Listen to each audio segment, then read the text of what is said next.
As journalists, it's our job to share your stories. So a lot of times we're not turning the camera on ourselves. But this piece, it's very different.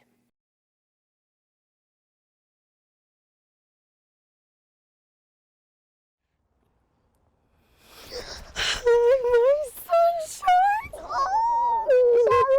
Oh, so pretty. Come here. You have to share the love with Emma too. Hi, gorgeous. Meet 6-year-old Emma Welp. She loves song-filled dance parties, her stuffed animals, Her name is Rose, and her name is Rosie. and family time. See, look at all this. She is very funny. It lifted its tail and farted. She's very physical. She's all over the place, but in a good way. Emma is no stranger to the WMBD WYZZ family. Over the years, making show appearances with her twin sister Abby and her dad, our own Mark Welp. What's your name? Emma. She's a rule follower. She's a good friend. Mark and his wife Laura cherish the bond that all 4 of their daughters share. Emma's strongest connection, though, is with Abby, her built-in best friend. They're each other's person. They definitely hold up for each other. They have each other's back. That support more important now than ever. Emma has cancer. October 18th, 2020 was just like any other Sunday for Emma until a headache changed her life. It just came out of nowhere. One day she's fine. The next day she's lethargic, unresponsive. I took her to urgent care, and within 5 minutes they said to take her to the emergency room, and within about 15 minutes they said she was critical. Like, critical? How could that be? Emma was intubated in the Twin Cities, then life-flighted to OSF Children's Hospital in Peoria. The fight to stabilize her in the intensive care unit underway. They found a brain bleed, and we knew that early on, so they were just kind of watching it. But then once her left side became more unresponsive, weaker than her right side, they decided to go in and do surgery. Surgeons were able to pull a blood clot from Emma's cerebellum. But looking further, they found diffuse intrinsic pontine glioma, and what it basically means that it's an aggressive form of tumor that infiltrates within a part of our brain, that within the brainstem. Dr. Brenda Mehta is a pediatric hematologist-oncologist at OSF Children's Hospital and Emma's treating physician. They can present with weakness of the arms and legs, and because it controls, it's in the brainstem area, they can have facial nerve paralysis or difficulty chewing, sometimes difficulty breathing, difficulty swallowing. As of now, there's no known cause of DIPG. It's very rare, only about 200, 300 diagnoses per year in the US, and it's mainly in children. The prognosis is grim, inoperable and incurable because of the tumor's critical location. Emma's time here is limited. With this particular diagnosis, so far, if you look at literatures and good literature sources, it's about a year, 15 months. Less than 1% survive.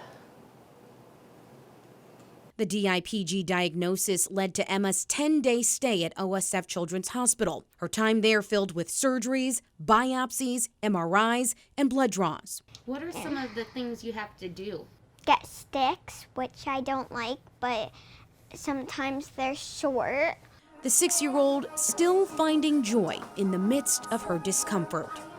It's fun because I did it for the first time, and I was in a machine, and there was a mirror up above me, and I got to watch a movie.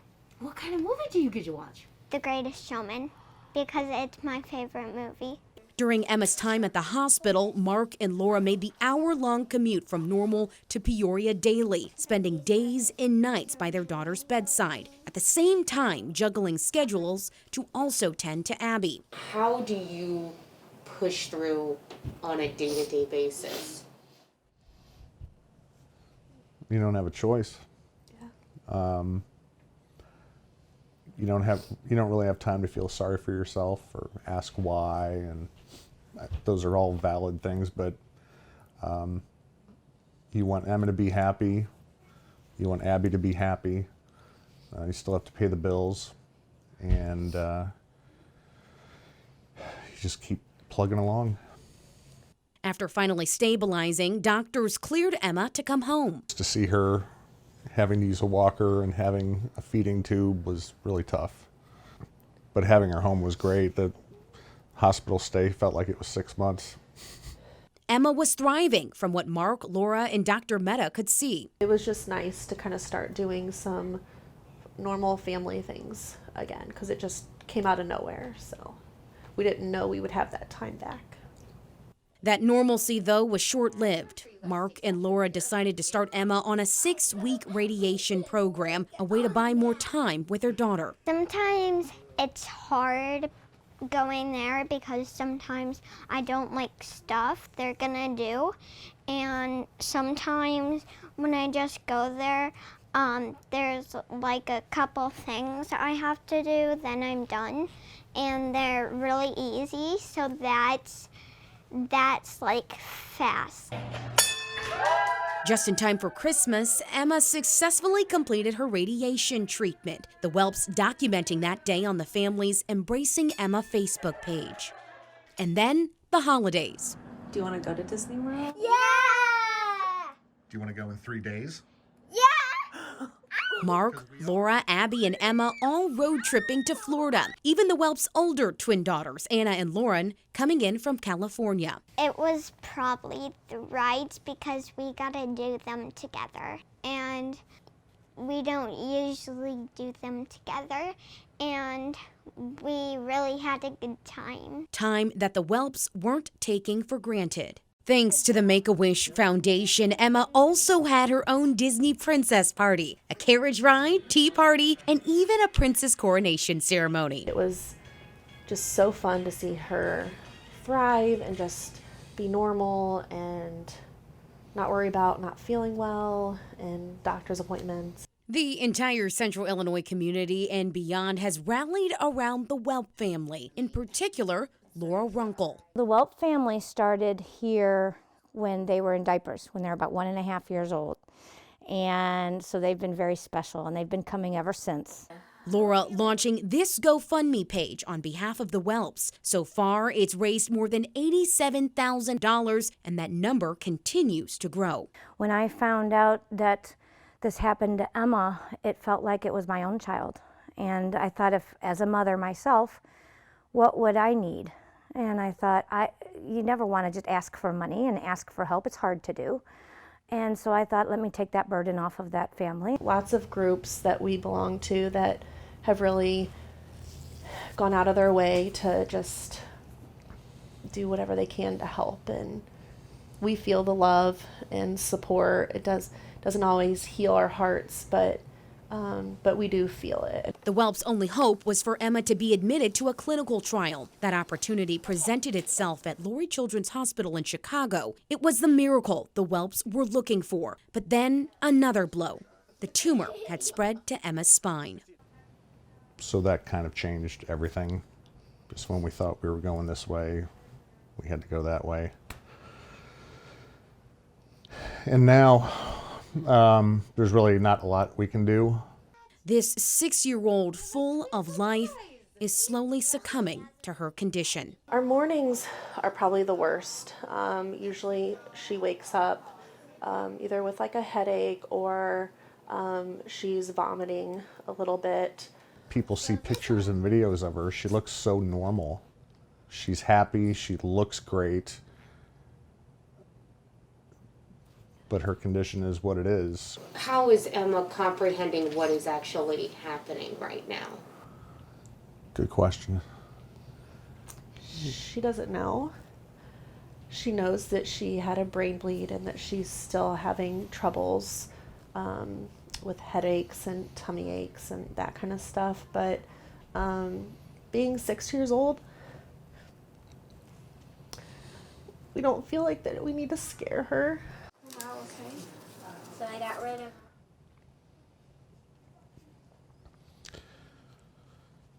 And it's going to be harder as we go along to protect her from this. Now that the cancer's in her spine, it's kind of sped up things, and that's, yeah, I can't even imagine having to tell her what's going on. But even in the midst of this internal battle, Emma is finding the little things to be thankful for. Even when you're having your hard days, what really cheers you up? Like a little treat. It doesn't have to be a big treat, just maybe like a kiss or something. The focus now is keeping Emma happy and comfortable. The Welps try to maintain some sort of normalcy as they balance this new routine. We prayed for these girls for a long time, and we just want to live every day with them. Laura has stopped working as a teacher. Mark continues to bring nightly newscasts to our Central Illinois viewers. It's just a good time to kind of look at your own life and say, this is what's important, because all the problems that we had before October, Don't matter. haven't even thought about them. Yep. I mean, your family and your health, it's all that matters. Between recurring hospital visits, Emma is finding the joy in first grade, her family, and just being a kid. What should people at home know about you? That I'm smart and brave because there's hard times. To the entire Welp family, Mark, Laura, Anna, Lauren, Abby, and sweet Emma, thank you for sharing this part of your life with us. We love you, we support you, and we are embracing Emma.